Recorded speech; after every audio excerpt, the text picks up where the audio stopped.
leadership of Amber Gaffney and Maria Iturbide in making this happen. I also want to recognize that we are on WIAT land. And in the spirit of making recognitions too, I also want to acknowledge my research team that was part of this whole process. This is the research that I'll be presenting on the second half, including the community members who took part, and we'll talk more about that later. So, I thought I'd bring this clock to kind of help me keep time. Those of you who have me in class know sometimes I get a little bit, I have a lot to say.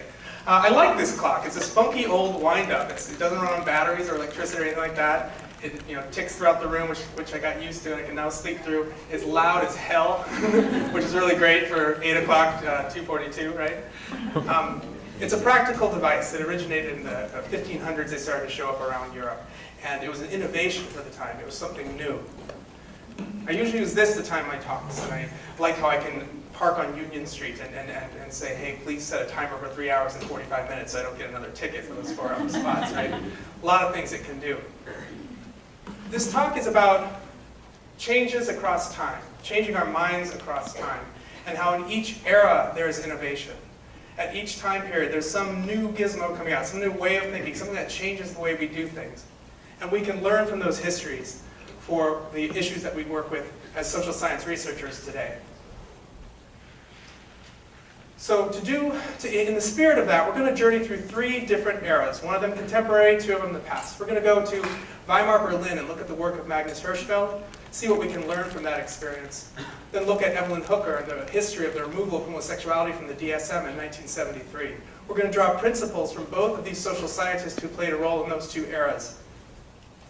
And then from there, contextualize a contemporary study that I was part of that looked at the role of organized BDSM communities, marginalized sexual identity communities, specifically BDSM, and how they are represented in human sexuality textbooks, and how we as social scientists can learn from listening to community voices and change our own methodologies for how we pursue the questions we pursue. In this talk, across these 3 eras, to simplify things, I'm going to organize the content around 3 C's: context, challenge, and change. And that will kind of help us to kind of organize and guide our thinking on this. Oh, I forgot I brought my... All right. So let's begin the journey in Weimar Berlin and look at the work of Magnus Hirschfeld, really the founder of sexology as we know it, and oftentimes written out of history because of the kind of historical context. And what a context it was.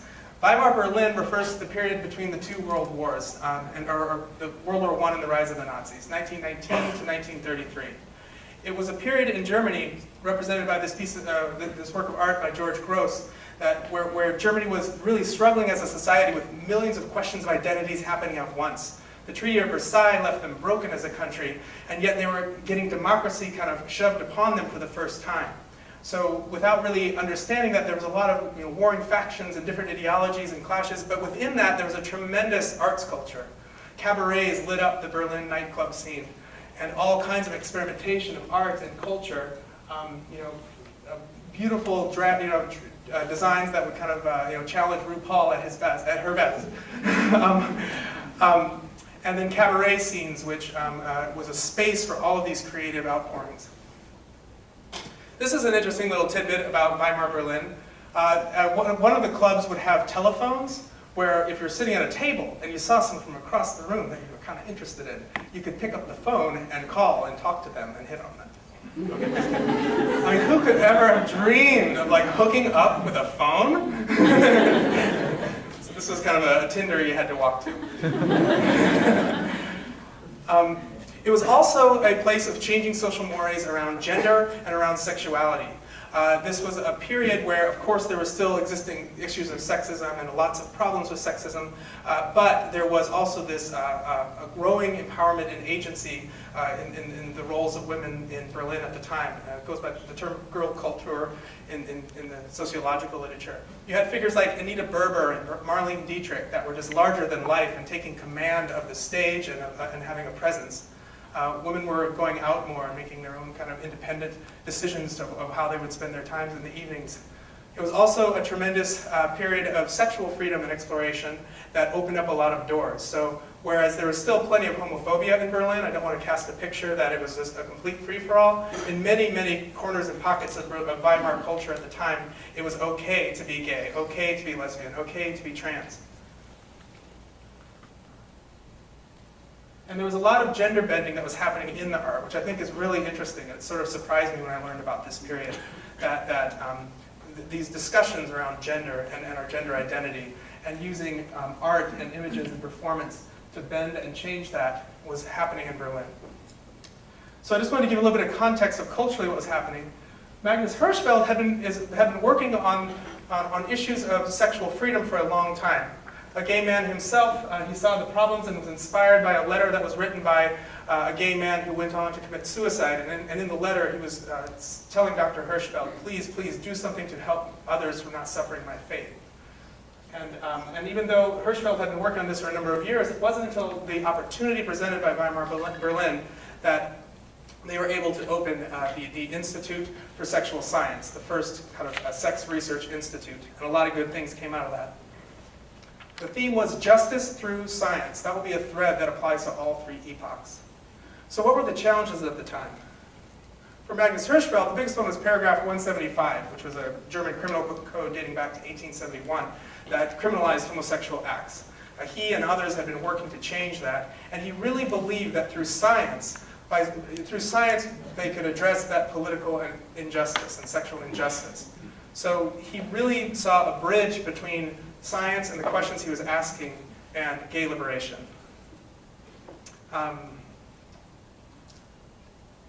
So through this, he set up, he and others pursued these scientific means of legitimizing being gay, lesbian, and trans. He was actually a very loud and strong advocate for transgender rights early on. And he consulted, and they even did some gender reassignment surgery. He contrasted pretty sharply with Freud. Freud, well, I won't go into that, but he contrasted sharply with Freud.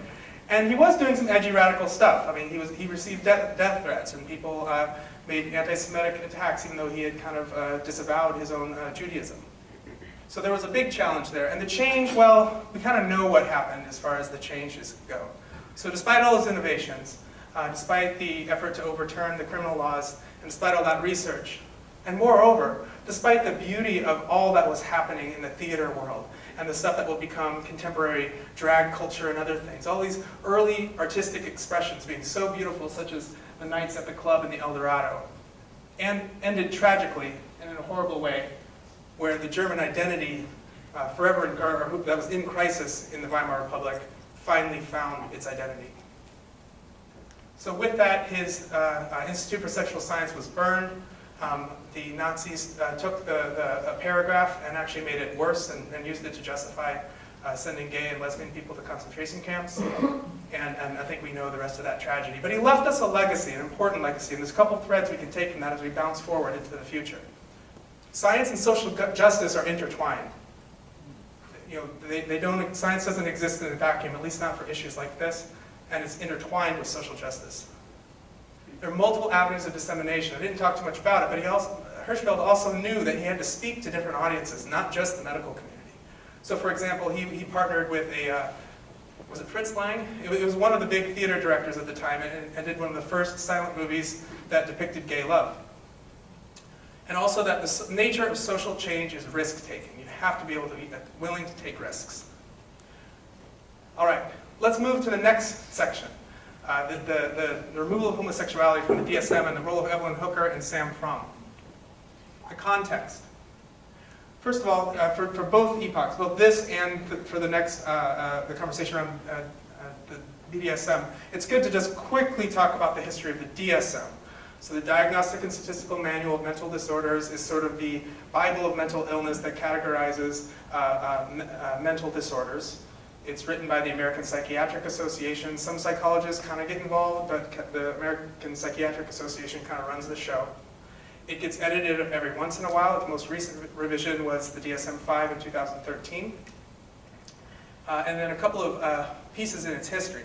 We'll talk more about this, but homosexuality was removed in 1973. And while we're at it, let's note that in 1980, the DSM-3 really changed its game. Before that, it was just clinicians. Before that, it was just clinicians who were using clinical case studies to justify the inclusion of diagnoses.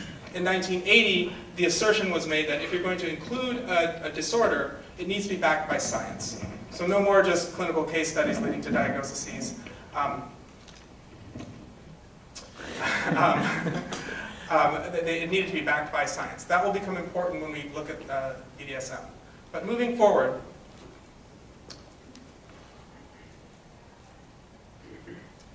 the American Psychiatric Association in the 1950s was a pretty conservative organization, virtually all white men, and it was following a medical model that saw homosexuality as a pathology based on the biggest theory at the time, overprotective mothers and distant fathers. Homosexuality was considered a pathology, and gay and lesbian people were forbidden to actually serve openly in the APA. And even when the 60s kind of brought in the Cultural Revolution, they still kind of kept it at arm's length. They didn't really take it too seriously, and they didn't get involved. That was the context. So what were the challenges? We won't go into a whole bunch of detail, but you can imagine. The challenges created very poor quality therapy for gay and lesbian people. There was this, this idea that you could convert gay people to become straight again. Shock therapy was used. There were a lot of serious problems and a lot of calls for change. So, before the gay and lesbian rights movements formed as we know them, a woman named Evelyn Hooker, oh, that's one thing I was going to say. Darn, I missed that. In Berlin, as Hitler was rising to power, Evelyn Hooker, this woman, had lived in Berlin with a Jewish family. Evelyn Hooker was a person trained as a clinical psychologist. She was the only woman in her program. She was a woman in science when it was not common at all for that to be the case. She understood that marginalization. She, through a fellowship, lived with a family in Germany and saw the night of Kristallnacht firsthand, and that family was Jewish. They escaped persecution then, but then later died. So she saw that, she got that. But she was trained in the 1950s to do clinical work, so she was just teaching, or before that actually, but just teaching straight out of the book, teaching about homosexuality as a mental illness, show some compassion, try to convert them, that's what we should do. Until one of her students approached her, named Sam Frum. This was in LA, UCLA. And he started to challenge her a little bit. It's like, well, do you even know a gay person? And started to form this sort of friendship, but also kind of challenging her. And through that friendship, she got to know Sam, and he got to say, well, why don't you come out and really get to know us and meet some of our community. And through that friendship, she became very involved with the LA gay community. It was very literary. Matter of fact, Christopher Isherwood, who was in Berlin and wrote the basis for the Cabaret Broadway show way back when, he was a bisexual man and fled Germany. He actually ended up staying with her at some point in the 50s. It's amazing how these threads tie together. Through that, she published the first study that compared the psychological functioning of gay men to the psychological functioning of heterosexual men. It used all the standard measures at the time, and she was able to demonstrate that, surprise, surprise, there are no noticeable differences between in overall mental wellness and mental functioning. A simple study when we look back at it, but a huge study back then, very powerful. Methodologically, not perfect. It was rumored that she asked her plumber to be part of her study as a straight man. It wasn't the best methodology, but it caused a splash that could later be replicated. I want to keep moving to make sure we have adequate time, but the story of the removal of homosexuality from the DSM is a fascinating one. I would refer you to Departing from Deviance by Henry Minton. It's a great book that kind of tells that story. But it's the story of the intersection of social science. Here's Evelyn Hooker, right, performing this or doing this study and publishing it and causing a stir. Then there's this whole other movement of the gay activists that had kind of migrated from the Haight-Ashbury after the Summer of Love, and that whole neighborhood started to diminish, and moving over to Castro in San Francisco, and forming a community there where a lot of activism was happening with Harvey Milk and others. And it was from that vantage point they started to say, wait a second, we want this out. Whether they had read Evelyn Hooker's work or not, they were activists trying to change the APA that way. She was doing emancipatory social science, is the term I like to use for it, to get it removed that way. But the intersections started to happen. The APA made the possibly ill-advised decision to hold its 1970 convention in San Francisco, and many of the proceedings were raided by activists dressed in drag with loud posters, and they really caused a mess for the APA and sent a clear message that something needed to be done.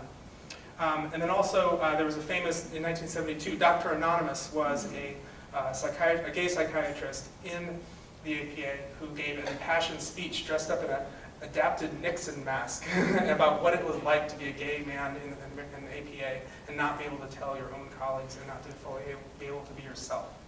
So their personal narrative caused a lot of change. He got a standing ovation, and in 1973 it was removed.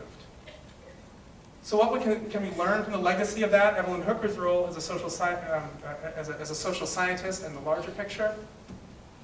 The roles of personal narratives matter. Sam Frum connecting and telling his story impacted Evelyn Hooker. Dr. Anonymous coming up and giving his impassioned speech from a first-person point of view changed the minds of some of the people in the room that day. And again, it underscores this relationship between activism towards social change and social science directed at supporting addressing marginalization. So let's keep those legacies in mind, because that's the bridge I'm trying to build here. I want to talk a little bit now about a contemporary issue and a contemporary project that was completed, and now we're going to enter a new phase of it. For this, we are looking at, to begin looking at marginalized sexual identity communities, we chose to eventually focus on BDSM. So I want to talk about that first. I want to situate contemporary BDSM in US society so we're all on the same page. First, let's set the context. Okay, so the LGBTQ rights movements, the advent of the internet, and other social forces has kind of opened up a new sort of discourse around issues of sexuality and how we understand it, explore it, and the identities and communities that form around them.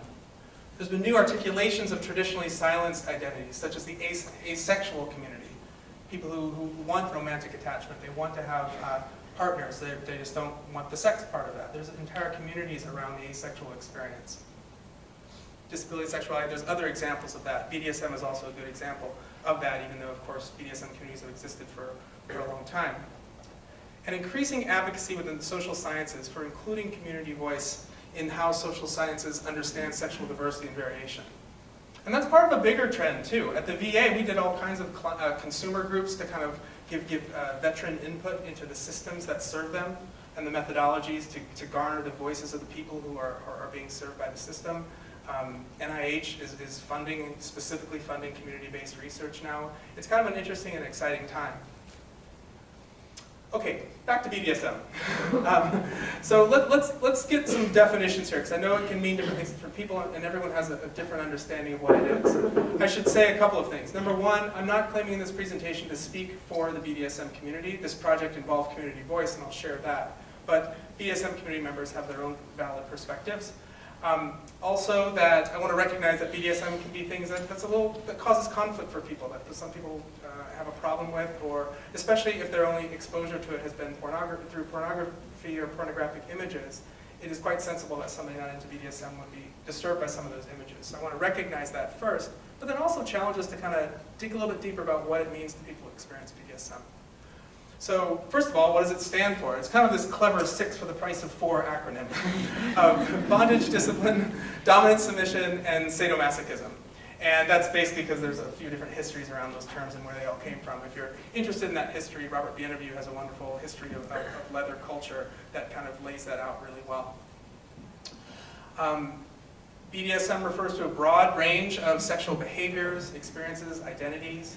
Means different things to different people. Some consider it an orientation that's strongly integral to who they are, whereas others would experience it more just as a set of sexual behaviors that they're into, or something that they think is kind of interesting, or something that they try to mix into their sexual or erotic life. Means different things to different people. And also to recognize not everything needs a name too. BDSM, one of its central characteristics is power, and erotic themes and fantasies of power have been widely documented as very, very common in people's erotic lives. It doesn't necessarily have to be called anything, it just is what it is. So BDSM can mean different things, and not everything needs a name. What characterizes BDSM? Charles Mosier and Peggy Klein-Platz are two great scholars that were really influential to me when I was starting out on this journey. They have 5 core principles around what BDSM is that are widely quoted. One, there's some sort of an exchange of power, dominance and submission, or some sort of appearance of rule of one over the other. But in that discrepancy of power, in that imbalance of power, there's also this element of role-playing, this element of like, we understand what's going on and are sharing this experience. And with that is a mutual definition and understanding.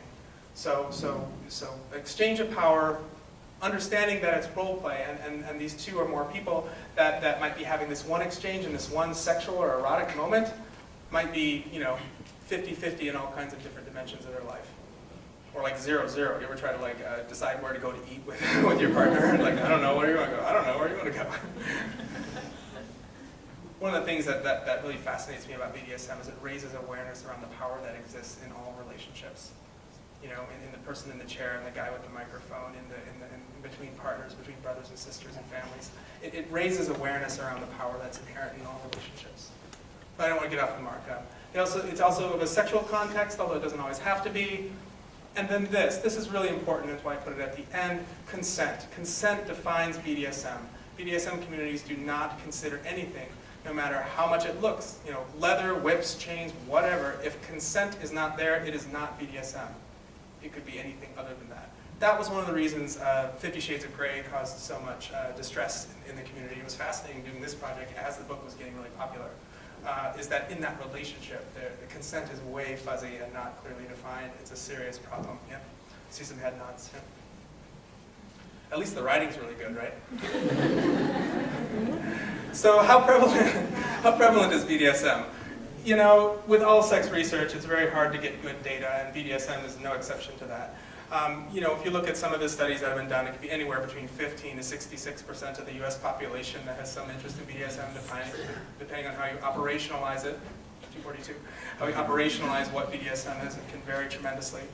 Slightly better data from 2 other studies that suggest that maybe somewhere between 2 and 10% of the population would regularly participate in BDSM.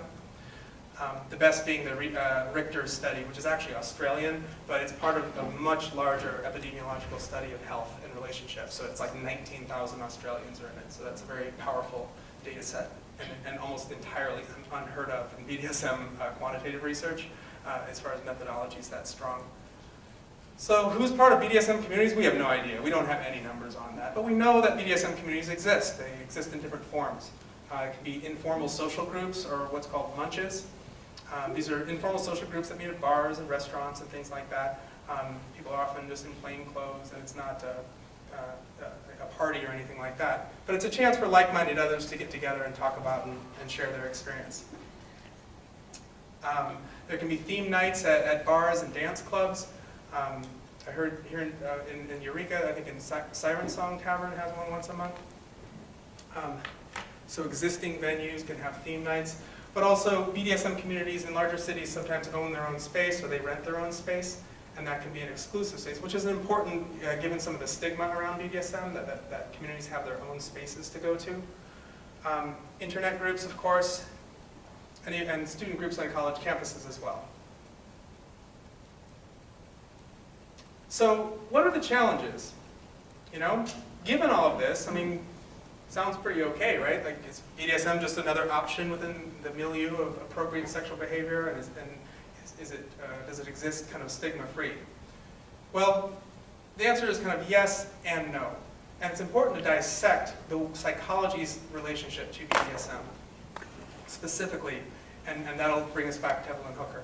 But it should also be noted, though, that and even in progressive pockets of America, there can still be a lot of stigma against BDSM, and in less progressive pockets, there can be a lot of stigma against BDSM.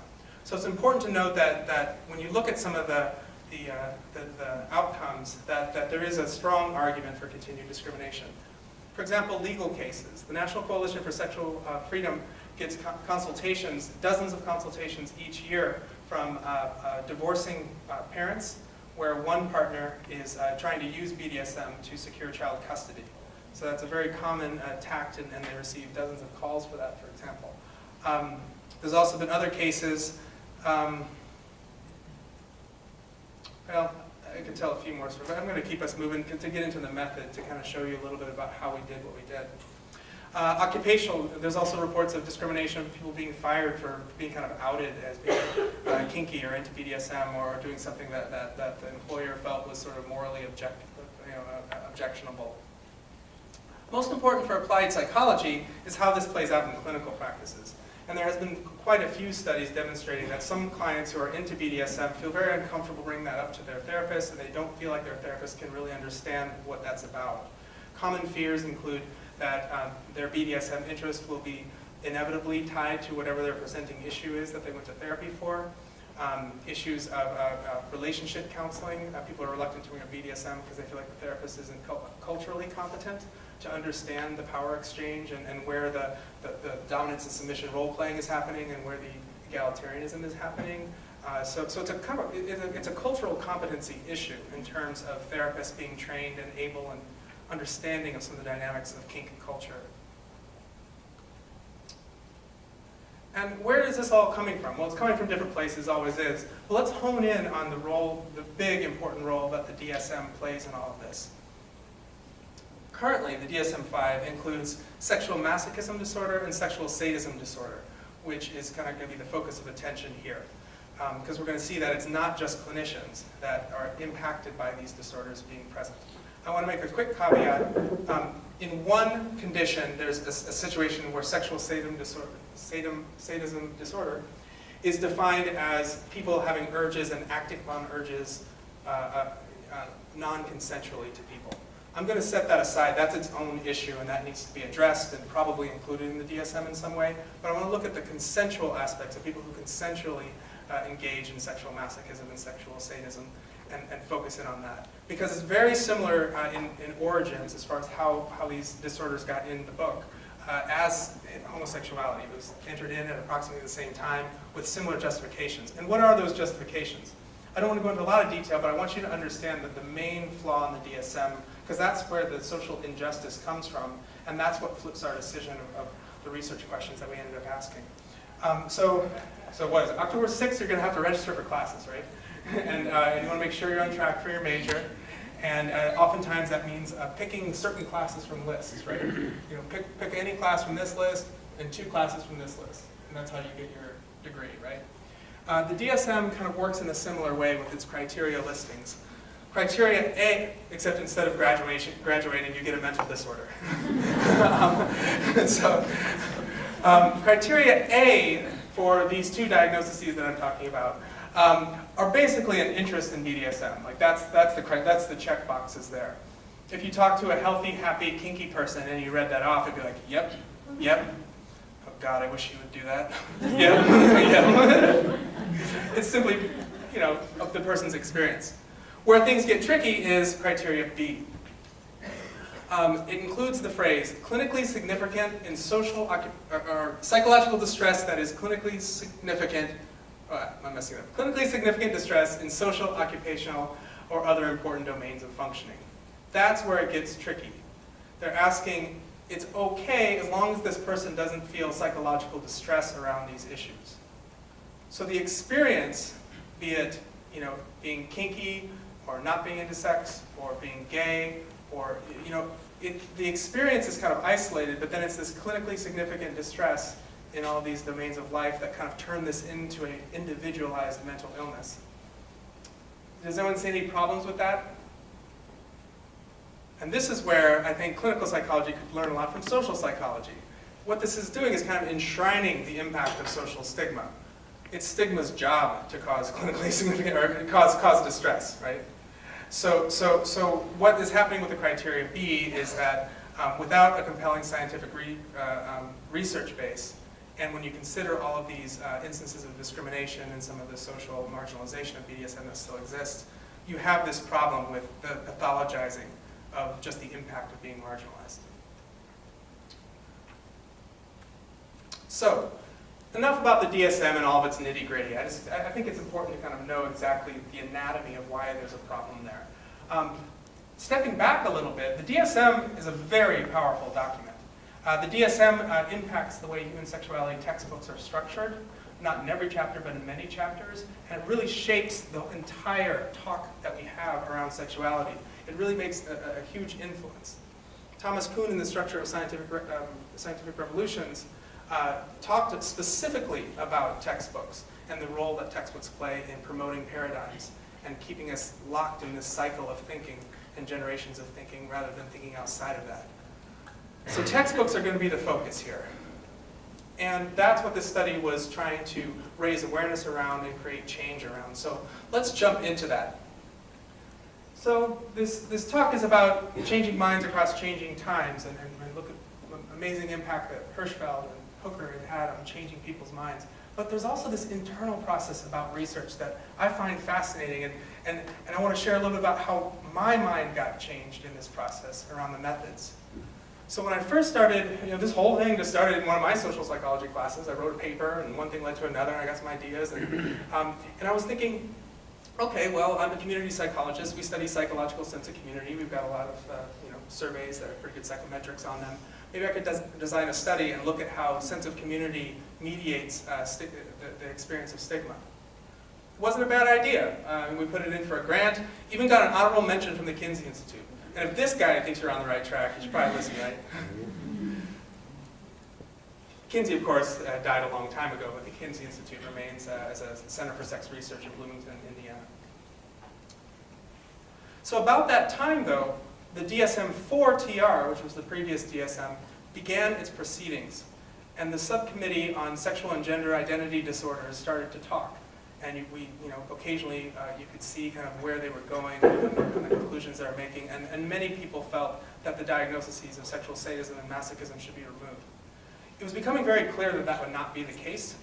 And about at that same time, I had friends who were involved in the BDSM community, and I was kind of sharing some of these ideas and thoughts, and they're like, well, why don't you come to a munch and talk to us about it? So I did. So I got to go to one of the munches and actually talk to people and hear their stories. And it really got me thinking. And then also, serendipitously at that time, there was a conference, a community academic conference for research on alternative sexualities, right there in the Boys Town neighborhood of Chicago. And I was able to go there and just see this whole exciting realm of research that people were doing and continuing these conversations. So all these things kind of came together, and I started to realize this isn't the right question. My question that I came up with originally was my question based on my field and my constructs. It was becoming very clear that what was needed is a more participatory project that really tried to capitalize on community voice, where the people experiencing marginalization were explaining what they were going through and what they felt. So the change here is a change of mind in the methods I chose. I have an okay quantitative arm. I've done a lot of quantitative research in my time and a lot of good, worked on RCTs and a lot of the classical research, and I believe in that. It's a huge, huge part of who we are as in psychological research. But I started to look into this partner in that process of community-based participatory research, which is a very different way of approaching knowledge.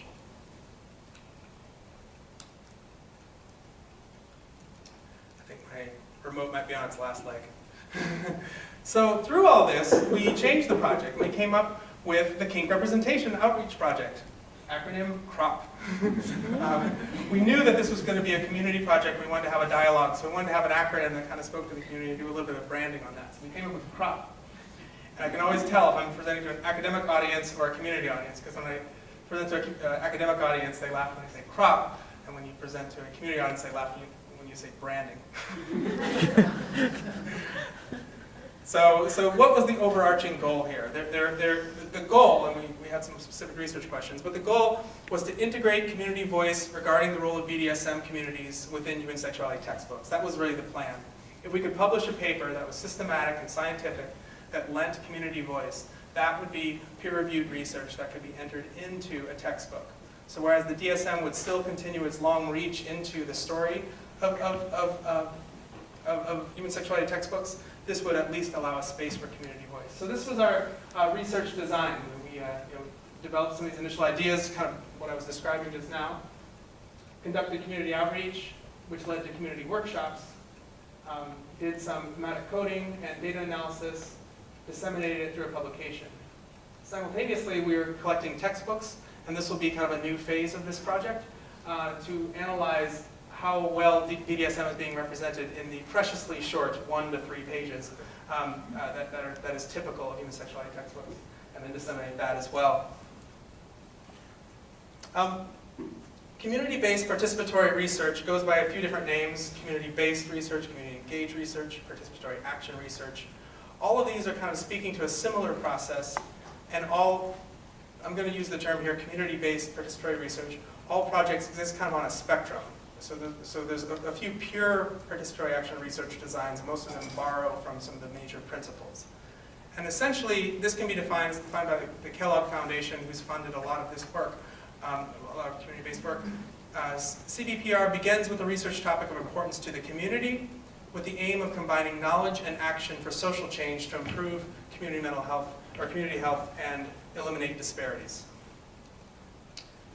So we're going to go into it, but just quickly, how did we involve community members in this research? How is it different than it would have been if I would have continued with that original design, if I hadn't changed my mind?